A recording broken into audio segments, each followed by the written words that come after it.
अस्सलाम वालेकुम my YouTube family. उम्मीद करती हूँ सब खैरियत से होंगे। आज जो रेसिपी मैं आपसे शेयर करूँगी वो आपके बहुत काम आने वाली है और आपका बहुत ज़्यादा पैसा बचेगा, क्योंकि ये रेसिपी बहुत ज़्यादा सबको पसंद है, सबकी फेवरेट है। बच्चों से लेके बड़ों तक ये रेसिपी सबकी फेवरेट है और बहुत ज़्यादा शौक से सब खाते हैं। बाज़ार से या किसी कैफ़े से या होटल वगैरह में जाकर महंगी महंगी ये रेसिपी खाने की बजाय आप लोग घर में, आपके पास 2 आलू भी पड़े हैं तो आप इसको ट्राई करें ज़रूर और फीडबैक में भी मुझे ज़रूर बताएं। आपको इंशाल्लाह इससे बहुत ज़्यादा फ़ायदा होगा और आपके बच्चे भी खुश हो जाएंगे। घर में अगर कोई पार्टी या इवेंट है तब भी आप ये रेसिपी बना सकते हैं और कम बजट में बनेगी और बहुत ज़्यादा इसमें क्रिस्प आएगा और क्रंचीपन कैसे आएगा और क्रम्स कैसे बनेंगे, ये सारा तरीका इस रेसिपी में बताऊंगी। आपने रेसिपी को बिना स्किप किए देखना है ताकि आपकी जो है रेसिपी अच्छी बने और कोई गलती ना हो, आपसे मिस ना हो। मेरे पास आलू तकरीबन 2 से 3 आलू है, मैंने वो काट लिए। आपको ये एक मैं काट के दिखा देती हूँ। बहुत अच्छे ये हमारे जिंगर फ्राइज बनेंगे। इस तरीके से हमने इनको काट लेना है। ये देखिए अच्छे तरीके से आपने इनके पीस कर लेने हैं। बहुत ज़्यादा पतले भी नहीं रखने और ना बहुत ज़्यादा इसको मोटा रखना है। मैं आपको दिखा देती हूँ किस तरीके से हमने इनको रखना है। ये देखिए एक एक क्लियर आपको बता देती हूँ,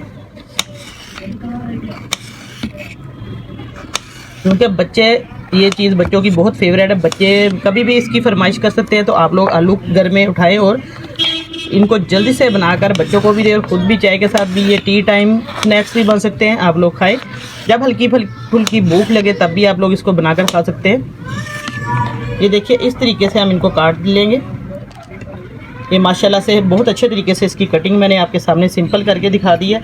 तो सारे आलू इसी तरीके से मैं काट लूँगी, फिर आपको अगला स्टेप दिखाती हूँ कि कैसे हमने तैयार करना है इसको।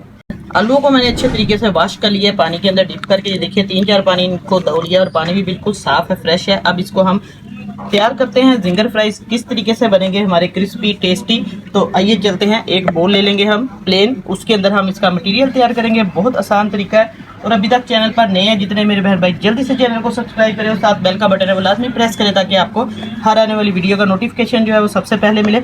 अब इसके अंदर हम डाल देंगे मैदा, तकरीबन 1 कप के करीब मैं मैदा डाल दूंगी इसके अंदर। अब इसके अंदर हम चंद मसाले डालेंगे जिनसे ये बहुत ज़्यादा टेस्टी और क्रिस्पी बनेगी। मैकडोनल्ड्स या KFC स्टाइल में आप लोग घर में बनाकर खा सकते हैं। अब इसके अंदर फ्रेश मेरे पास है लहसुन अदरक का पेस्ट, ये थोड़ा सा इसके अंदर मैं ऐड करूंगी, इससे बहुत ज़्यादा इसका टेस्ट बढ़ेगा। थोड़ा सा जाएगा चिकन पाउडर इसके अंदर, तकरीबन ये छोटा टीस्पून है, ये जाएगा। मैं इसके अंदर डाल रही हूँ चिकन पाउडर है, आपको बाज़ार से ये बेकरी से या स्टोर से गली मोहल्ले के करियाने से मिल जाएगा आसानी से। तब इसके अंदर हम डाल देंगे नमक मिर्च, सिंपल वो जाएगा। बहुत ज़्यादा हम जो मसाले नहीं डालेंगे, सिंपल इसके अंदर सॉल्ट, ये नमक जाएगा हल्की सी। आप लोग इसके अंदर हल्दी भी डाल सकते हैं, 1 चुटकी हल्दी इसके अंदर। सुरख मिर्च है वो जाएगी इसके अंदर, साबुत धनिया है पिसा हुआ वो थोड़ा सा जाएगा। बस ये सिंपल मसाले इसके अंदर जाएंगे।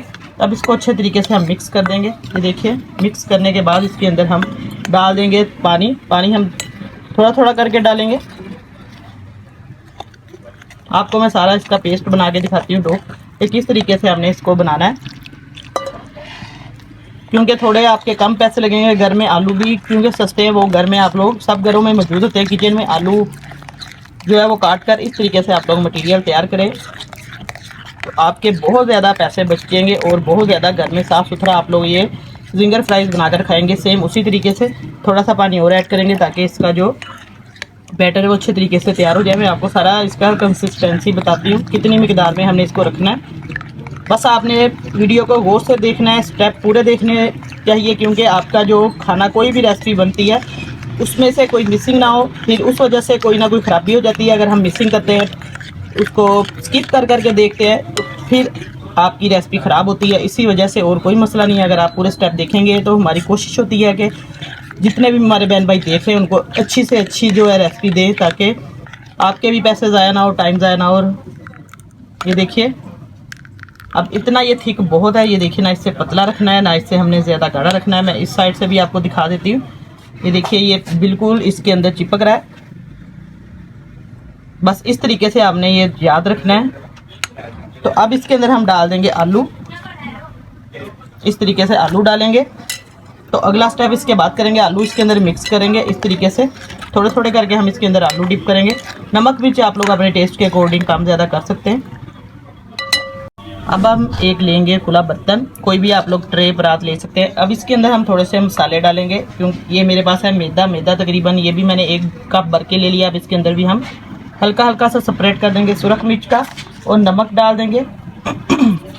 ये देखिए, ताकि इसमें थोड़ा सा टेस्ट भी आ जाए और ये फीका फीका बिल्कुल ना लगे। थोड़ी सी हल्दी जाएगी बस, कलर भी इसका अच्छा आ जाएगा। अब इनको हम मिक्स कर देंगे अच्छे तरीके से, किसी ड्राई फॉर्म में चम्मच ले लें आप लोग कोई भी। ये देखिए अच्छे तरीके से मिक्स करना है, ताकि जितना भी हमारा पाउडर है, ये कोई भी फ्लोर है, तो आप लोग उसको अच्छे तरीके से मिक्स करें ताकि वो यकजा हो जाए। तो अब हमारा बिल्कुल रेसिपी का जितना भी मटेरियल वो बिल्कुल रेडी है। घी मैंने गर्म होने के लिए रख दिया है। ये देखिए अच्छे तरीके से हमारा मिक्स हो चुका है सारा जितना भी पाउडर है ये आटे का। तो अब इसके अंदर हम क्या करेंगे, अच्छे तरीके से हमने ये जो मैंने बोल में डाल के रखी हुई है हमारी जो जिंगर फ्राइज के पोटैटो है, ये देखिए इस तरीके से हम उठाएंगे, एक एक करके आप लोग इसके अंदर रखते जाएं।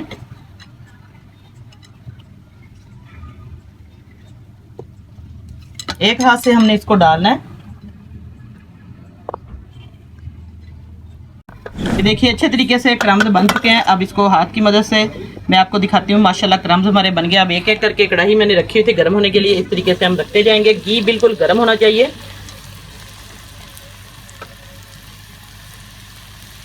अच्छे तरीके से आपने इसको बेसन को झाड़ के खुश्क जो बेसन है इसके अंदर डालना है। ये हमारे जो जिंगर फ्राइज है अच्छे तरीके से ये कुक हो चुके हैं। एक तरफ से दूसरी तरफ इसकी साइड पलटते जाएंगे। इस तरीके से इनका सुनहरा सा कलर भी आ गया है। तो बस ये फ्राई हो चुके हैं, दोनों साइडों से मैंने इनको फ्राई कर लिया अच्छे तरीके से। अब इसको हम निकाल लेंगे एक छन्नी से।